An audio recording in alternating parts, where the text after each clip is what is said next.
Nous avons travaillé à donner au peuple burkinabé le témoignage que par le travail, nous pouvons sortir résolument de la pauvreté et qu'un Burkina nouveau est réellement possible si l'on accepte de payer un certain prix.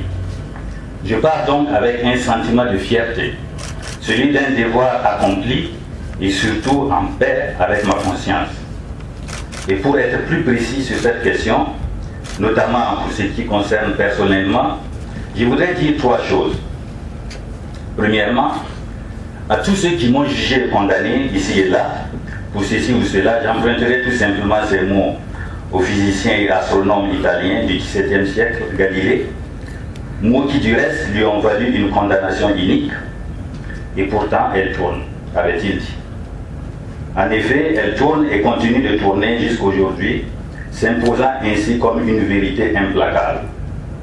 Du reste, me fondant sur le fait que nulle autorité publique n'échappe aux critiques, je réaffirme néanmoins cet adage qui dit qu'on ne jette pas de pierre sur un arbre qui ne porte pas de fruits. En tout état de cause, je donne rendez-vous à l'histoire et m'en remets au jugement de Dieu qui seul reste infaillible.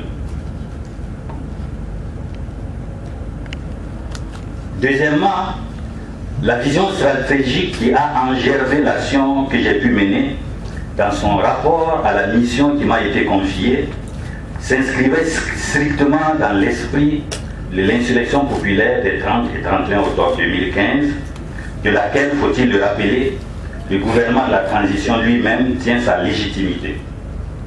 Troisièmement, ma conviction est irrémédiablement établie que le bonheur me garde gentil, les épreuves me gardent fort, les chagrins me gardent humain, tandis que les échecs me gardent humble, mais seul Dieu me fait avancer. Reste, je suis toujours dans la transition et je jouerai ma participation plutôt avec le même dévouement, la même loyauté au peuple et à l'armée, et enfin avec les mêmes idéaux, ce que le peuple burkinabé a droit au bonheur, à la prospérité et à la démocratie véritable.